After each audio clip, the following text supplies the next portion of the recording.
میرے اہل سنت بھائیوں کے ہاں یہ 12 ربیع الاول ہے، اہل تشیع کے ہاں یہ 17 ربیع الاول ہے۔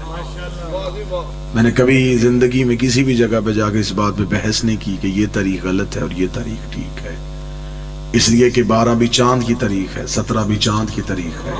چاند نہ تھا اور یہ تھے۔ بسم اللہ۔ یہ چاند کے بعد نہیں، یہ چاند سے پہلے ہے، بلکہ انہی کے پاؤں کے تلووں سے نور لے کو تو چاند کو چاند کی جتنی۔ لہٰذا اس بات پہ بحث نہیں ہے کہ 12 ٹھیک ہے یا 17 ٹھیک ہے، عقیدہ یہ ہے کہ نبی کا میلاد ہونا چاہیے۔ تاریخوں کا محتاج میرا رسول نہیں، میلاد پیغمبر ہونا چاہیے۔ عید میلاد النبی، میلاد رسول۔ میلاد فارسی زبان کا لفظ ہے، میلاد کہتے ہیں سالگرہ کو، نبی کی سالگرہ۔ میرے سامنے ماشاءاللہ دانا مجمع ہے اور یہ لفظ کی قدر کرے گا۔ میلاد نبی منا ہی ہو سکتا ہے جو نبی کو پہلے دن سے نبی مانتا ہو۔ بسم اللہ صلی اللہ یا رسول بسم اللہ بسم اللہ۔ یہ میلاد رسول ہے، وہی منائے گا جو نبی کو پہلے دن سے رسول اور نبی۔ فرض سے میلاد شروع نہیں ہوتا، میلاد عرش سے شروع ہوتا ہے۔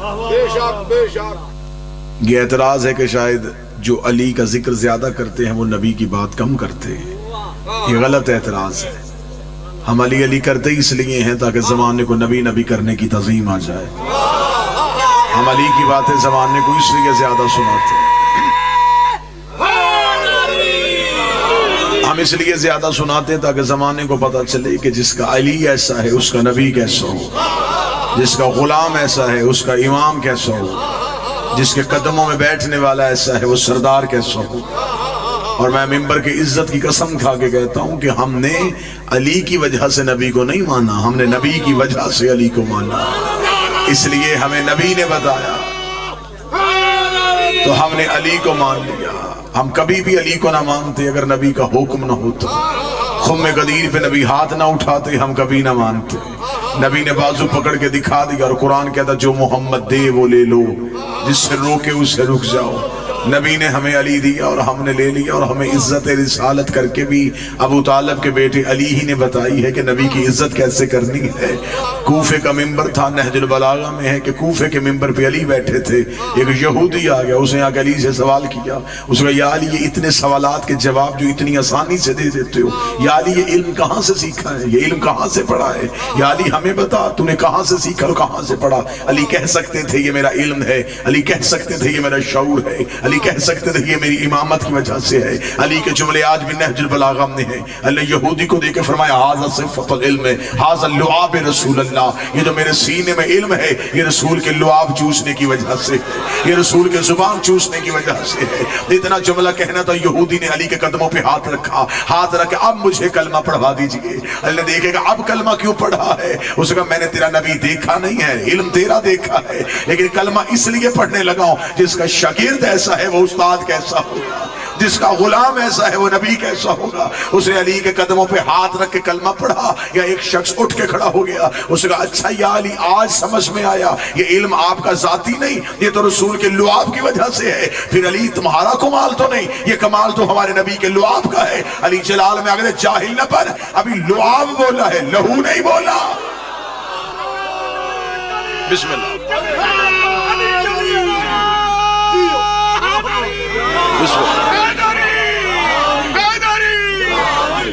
ابھی لعا بولا۔ اللہ اکبر یا رسول اللہ صلی اللہ علیہ وسلم۔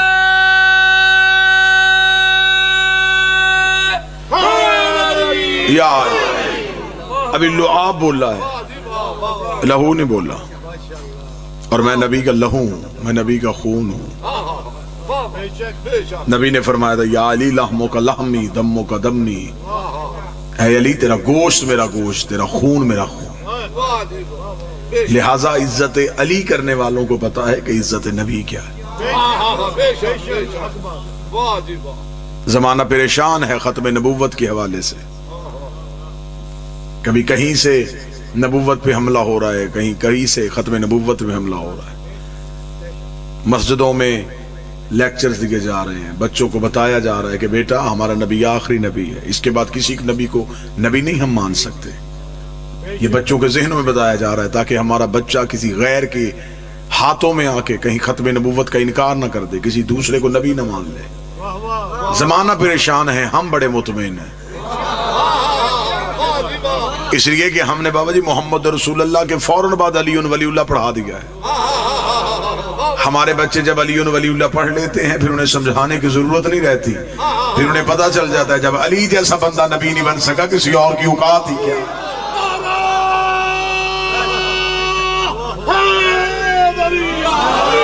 ختم نبوت کی سب سے بڑی دلیل کا نام علی ولی اللہ.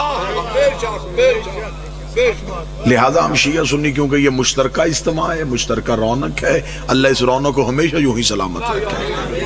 اللہ مرد فقیر کا سایہ ہمیشہ آپ کے سر پہ سلامت رکھے. اللہ بادشاہ جی کیوں اس قوم کے سر پہ ہمیشہ سلامت رکھے. روحانیت کی فضا میں رہنے والے لوگ ہو, مولوی سے زیادہ فقیر کو ماننے والے لوگ ہو, اور وہاں کبھی دہشت گردی نہیں ہوتی جہاں فقیر کا راج, جہاں کوئی نہ کوئی علی کا بیٹا ولی کی حیثیت سے موجود ہو. لہٰذا شیعہ سنی جتنے مشترکہ احباب تشریف فرمائیں, ہمارے جھگڑے ہیں نبوت کے بعد, نظریات کا اختلاف ہے نبی کے بعد. نبی کے بعد کسی نے خلافت کو ماننا, کسی نے امامت کو ماننا, یہ ہر ایک کے اپنے شعور کی بات تھی, اس بات پہ کوئی جھگڑا نہیں ہے. لیکن نبی تک تو ایک ہے, نبوت تک تو سارے ایک ہے نا جی. نبی کے بعد کسی نے خلافت کو تسلیم کر لیا, کسی نے امامت کو تسلیم کر لیا, کوئی صحابہ کو مانتا ہے, کوئی اہل بیت کو مانتا ہے. فرق یہ بھی زیادہ نہیں ہے, بات صرف تھوڑی سمجھنے والی ہے. جو نبی سے پیار کرتے تھے انہیں صحابی کہتے ہیں, جن سے نبی پیار کرتا تھا انہیں اہل بیت کہتے ہیں. یہ میں جملہ تھوڑا اور آسان کر دوں, یہ میں جملہ تھوڑا اور آسان کر دیتا ہوں. جو نبی کو اٹھاتے تھے اسے صحابی کہتے ہیں, اور جنہیں پیغمبر اٹھاتے تھے انہیں اہل بیت کہتے ہیں. اگر کوئی موسم کی وجہ سے نہیں بول سکا جملہ اور آسان کر دیتا ہوں. جو نبی کے تھے وہ صحابی تھے, جو نبی سے تھے وہ اہل بیت تھے.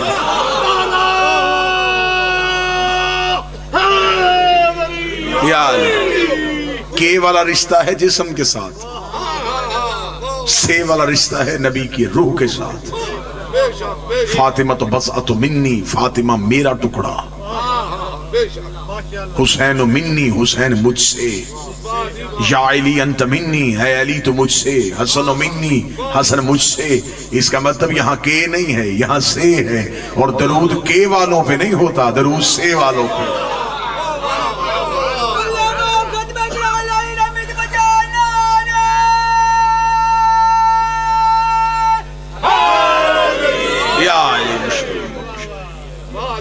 لہذا نبی کو نبی عزت اسلام کی چاہتے ہیں تو ہمیں عزت نبی کی کرنا پڑے. یہ کوئی نبی کی عزت نہیں ہے کہ ہم یہ کہیں کہ ہمارا نبی معاذ اللہ ثم معاذ اللہ 40 سال کے بعد نبی بنا. یہ نبی کی عزت نہیں ہے, یہ توہین رسالت ہے. جب میں یہاں پہنچا میں تب بھی خطیب تھا, میلاد میں دیر تھی, 2-3 گھنٹے مجھے آرام کا موقع مل گیا. جب تک میں کمرے میں بیٹھا رہا میں تب بھی خطیب تھا. منبر پہ آ کے میں نے خطابت کا اظہار کیا ہے, کمرے میں چپ تھا, سننے والا کوئی نہیں تھا.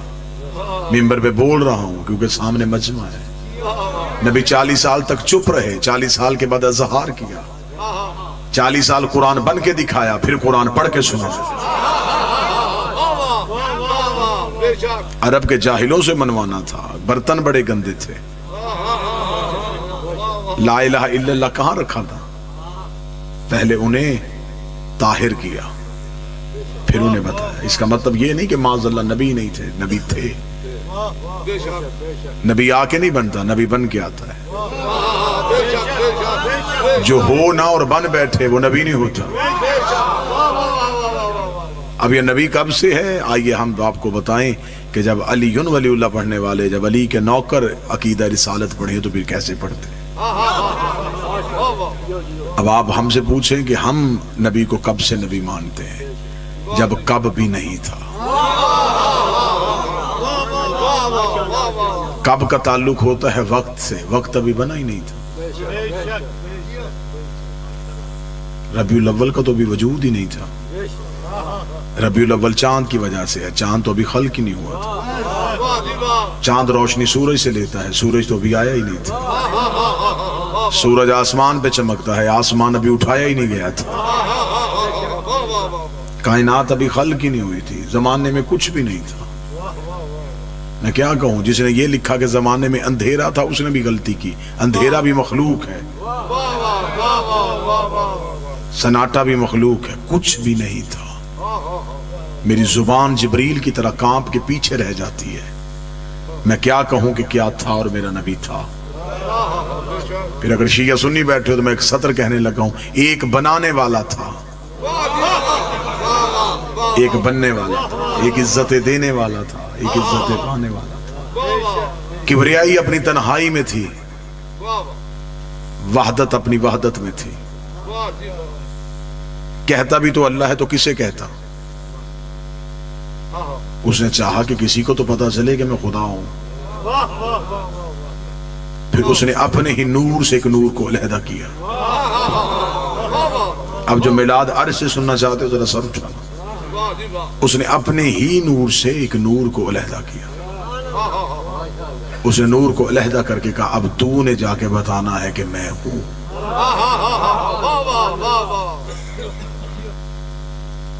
تو نے زمانے کو جا کے تعارف کروانا ہے کہ کوئی اللہ ہے. اس نور کو اپنے نور سے علیحدہ کر کے اس نے اس نور کو مقدس ترین پردوں میں رکھ دیا. 12,000 سال تک یہ نور حجاب قدرت میں رہا، جہاں پر سبحان ربی الاعلیٰ کی تسبیح پڑھتا رہا. 11,000 سال تک یہ نور حجاب منت میں رہا، جہاں پر سبحان من ہوا قائم لا یلہو کی تسبیح پڑھتا رہا. 10,000 سال تک یہ نور حجاب سعادت میں رہا، جہاں پر سبحان من ہوا دائم لا یسمو کی تسبیح پڑھتا رہا. 9,000 سال تک یہ نور حجاب عزت میں رہا، جہاں پر سبحان ذی العزت والجبار کی تسبیح پڑھتا رہا. 8,000 سال تک یہ نور حجاب کرامت میں رہا، جہاں پر سبحان من ہوا غنی لفظ میں تسبیح پڑھتا رہا. 7,000 سال تک یہ نور حجاب عزت میں رہا، جہاں پر سبحان ذی العزت والجبار کی تسبیح پڑھتا رہا. 6,000 سال تک نور حجاب رفت میں رہا، جہاں پر سبحان رفیع الاعلیٰ کی تسبیح پڑھتا رہا. 5,000 سال تک نور حجاب نبوت میں رہا، جہاں پر سبحان ذی المن والمنان کی تسبیح پڑھتا رہا. 4,000 سال تک نور حجاب ہیبت میں رہا، جہاں پر سبحان ذی الہیبت عند الماء کی تسبیح پڑھتا رہا. 3,000 سال تک نور حجاب غیبت میں رہا، جہاں پر سبحان ذی الغیبت عند الماء کی تسبیح پڑھتا رہا. 2,000 سال تک نور حجاب حسن میں رہا، جہاں پر سبحان ذی الحسن والجمیل کی تسبیح پڑھتا رہا. 1,000 سال تک نور حجاب شفاعت میں رہا، جہاں پر سبحانہ ہوا بحمدہ کی تسبیح پڑھتا گیا. ان 12 پردوں سے نور کا باہر آنا تھا. فقطر منہ مئۃ الف قطر 4 اشرور. اس نور سے ایک کم 1,24,000 پسینے کے قطرے گرے. خدا نے ہر قطرے کے صدقے ایک نبی بنایا. پسینے کے قطرے گرتے گئے. کوئی آدم صفی اللہ بن گیا، کوئی نوح نجی اللہ بن گیا، کوئی ابراہیم خلیل اللہ بن گیا. برابری نبی کی نہ کرنا. تیرا پسینہ گرے بیماریاں بنتی ہے، اس کا پسینہ گرے یوسف جیسے حسین بنتی.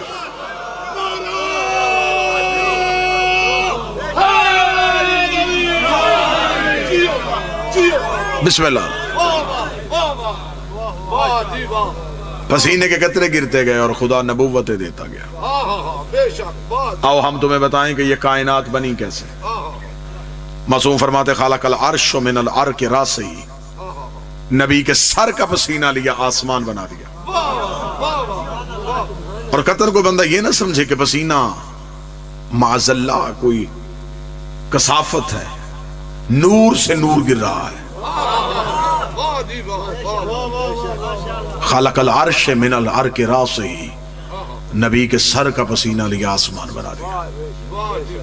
خلق الانبیاء من العرق جبین، نبی کی پیشانی کا پسینہ لیا انبیاء بنا دیا. خلق الملائکہ من العرق صدرہ، اس کے سینے کا پسینہ لیا اور فرشتے بنا دیے. خلق اللوح والقلم من العرق یدین، نبی کے ہاتھوں کا پسینہ لیا، لوح و قلم بنا دیے. خلق الارض من العرق رجلین، ہمارے نبی کے قدموں کا پسینہ لیا زمین بنا دی.